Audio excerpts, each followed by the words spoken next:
Hi friends, welcome to Hard Throttles YouTube channel.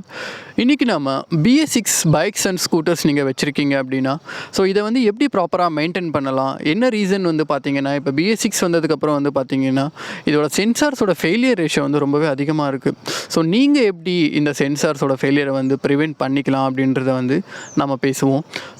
ஒரு சின்ன electrical என்ன கொடுத்துருக்காங்க BS4 அப்படின்றத வந்து முதல்ல நம்ம வந்து பார்த்துருவோம். ஏன் Bs6 இதெல்லாம் ஃபெயிலியர் ஆகுது, எந்த மாதிரி காம்போனன்ட்ஸ் ஃபெயிலியர் ஆகுது அப்படின்றத வந்து பார்த்துருவோம். எப்படி ப்ரிவெண்ட் பண்ணலாம் அப்படின்றதையும் பார்த்துருவோம். முதல்ல வந்து BS4 வந்து பார்த்திங்கன்னா நம்மளுக்கு வந்து சிம்பிளாக எலக்ட்ரிக்கல் அண்ட் எலக்ட்ரானிக்ஸ்னு வந்து பார்த்திங்கன்னா நம்மளுக்கு பேசிக்காக ஒரு பிக்கப் காயில் கொடுத்துருப்பாங்க. அதுக்கப்புறம் CDIR TCI யூனிட் கொடுத்துருப்பாங்க. ஒரு ஹை எக்ஸ்பென்ஷன் காயில் வந்து ஒன்று கொடுத்துருப்பாங்க. அவ்வளோதான். இதுதான் வந்து BS4 வந்து இருந்தது. இதுவே வந்து பார்த்திங்கன்னா BS6 வந்து பார்த்திங்கன்னா நமக்கு வந்து மல்டிபிள் சென்சார்ஸ் வந்து ஆட் பண்ணிட்டாங்க. ஆஸ் பெர் நார்ம்ஸ் வந்து பார்த்திங்கன்னா நம்மளுக்கு வந்து ஃபியூவல் பம்ப் ஆகட்டும், ECM ஆகட்டும், அதே மாதிரி வந்து ஹால் சென்சார் ஆகட்டும், map sensor, throttle position sensor, lean angle sensor, அதே மாதிரி side stand sensor. Side stand வந்து ஆக்சுவலாக சென்சார் கிடையாது, இது வந்து ஒரு பேசிக்காக ஸ்விட்ச் தான். ஆல்மோஸ்ட் வந்து இந்த மாதிரி மல்டிபிள் சென்சார்ஸ் வந்து ஆட் பண்ணிட்டாங்க. இதுவே வந்து ஹீரோ குரூப்பில் வந்து பார்த்திங்கன்னா ஆல்மோஸ்ட் ஒரு 12 சென்சார் ஆட் பண்ணியிருக்காங்க.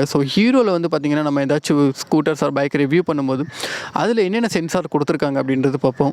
பட் பேசிக்காக வந்து பார்த்திங்கன்னா இப்போ நம்ம மென்ஷன் பண்ண இந்த சென்சார்ஸ் தான் வந்து கொடுத்துருப்பாங்க. இதை வந்து எப்படி வந்து இதை ஃபெயிலியர் ஆகாமல் ப்ரிவெண்ட் பண்ணலாம் அப்படின்றத வந்து பார்ப்போம்.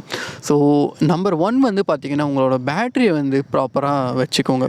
என்ன ரீசன் வந்து பார்த்திங்கன்னா, இப்போ இதில் இருக்கிற எல்லா சென்சார்ஸ்க்குமே வந்து பார்த்திங்கன்னா அடிக்வேட்டான பவர் தேவைப்படுது.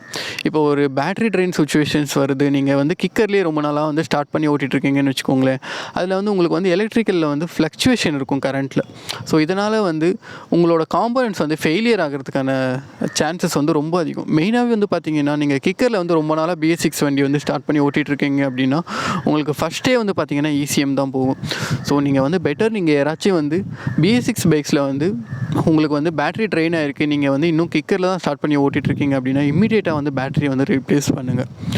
நம்பர் 2 வந்து பார்த்திங்கன்னா ஃபியூவல் லெவல். இந்த ஃபியூவல் பம்ப் வந்து பார்த்திங்கன்னா பேசிக்காக இதுக்கான லியூப்ரிகேஷன் வந்து பார்த்திங்கன்னா அதே பெட்ரோல் தான். அது வந்து பெட்ரோலை வந்து பம்ப் பண்ணுது இல்லைங்களா, அந்த பெட்ரோல் மூலிமா தான் அதுவும் வந்து லூப்ரிகேஷன் எடுத்துக்குது. இதில் இருக்கிற அந்த காம்போனன்ட்ஸ் வந்து பார்த்திங்கன்னா ரொம்பவே சின்ன மைக்ரோ காம்போனன்ட்ஸ் தான். இதை வந்து ஹீட் ஆகிறதுக்கு வந்து ரொம்ப அதிகமான டைமெல்லாம் எடுத்துக்காது. அதனால் பெட்ரோல் வந்து நீங்கள் அடிக்வேட்டாக வைக்கலன்னு வச்சுக்கோங்களேன்.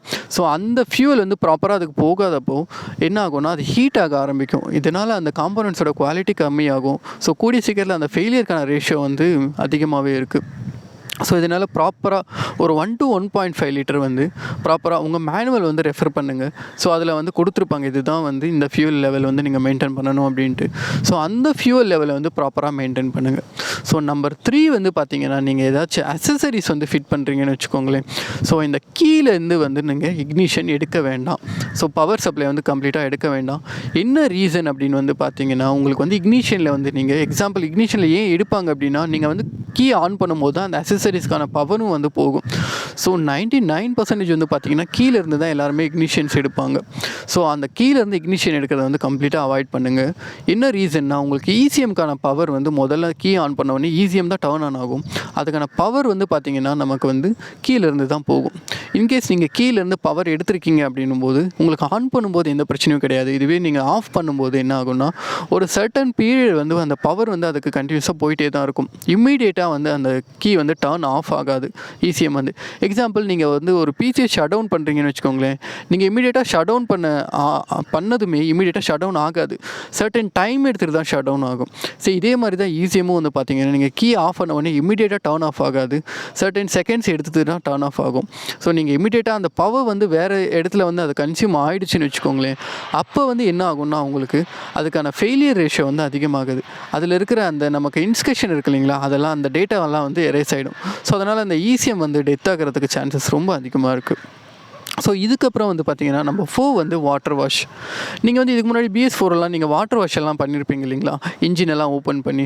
BS6 வந்து கம்ப்ளீட்டாக வந்து அவாய்ட் பண்ணிட்டீங்க. ஏன்னா இதில் இருக்கிற எல்லா சென்சார்ஸுமே வந்து பார்த்திங்கன்னா எதுவுமே வாட்டர் ப்ரூஃப் கிடையாது. நீங்கள் இன்கேஸ் வாட்டர் வாஷ் பண்ணுறீங்கன்னு வச்சுக்கோங்களேன். இந்த சென்சார்ஸ் எதுவுமே வந்து வாட்டருக்கு எக்ஸ்போஸ் ஆகாமல் பார்த்துக்கோங்க. அது வந்து ஒரு பெட்டர் திங்.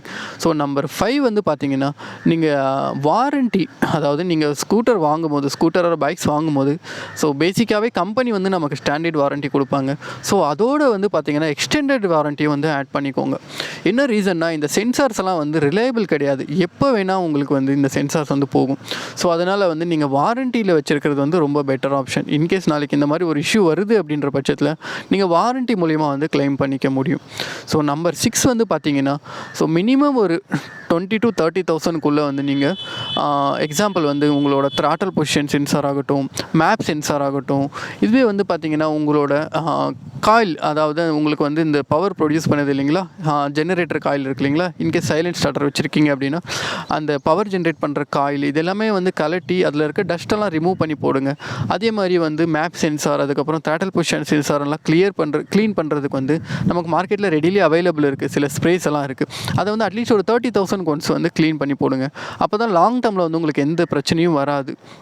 இதுதான் வந்து பார்த்திங்கன்னா நம்ம BS6 are bikes and scooters வந்து மெயின்டைன் பண்ணுறதுக்கான ப்ராப்பரான மெத்தட். ஸோ இந்த வீடியோ பிடிச்சிருந்ததுன்னா லைக் பண்ணுங்கள். ஸோ உங்களுக்கு இதை தவிர வேறு ஏதாச்சும் சந்தேகங்கள் இருக்குன்னா கீழே வந்து கமெண்ட் செக்ஷனில் கேளுங்க, நான் உங்களுக்கு எக்ஸ்பிளைன் பண்ணுறேன்.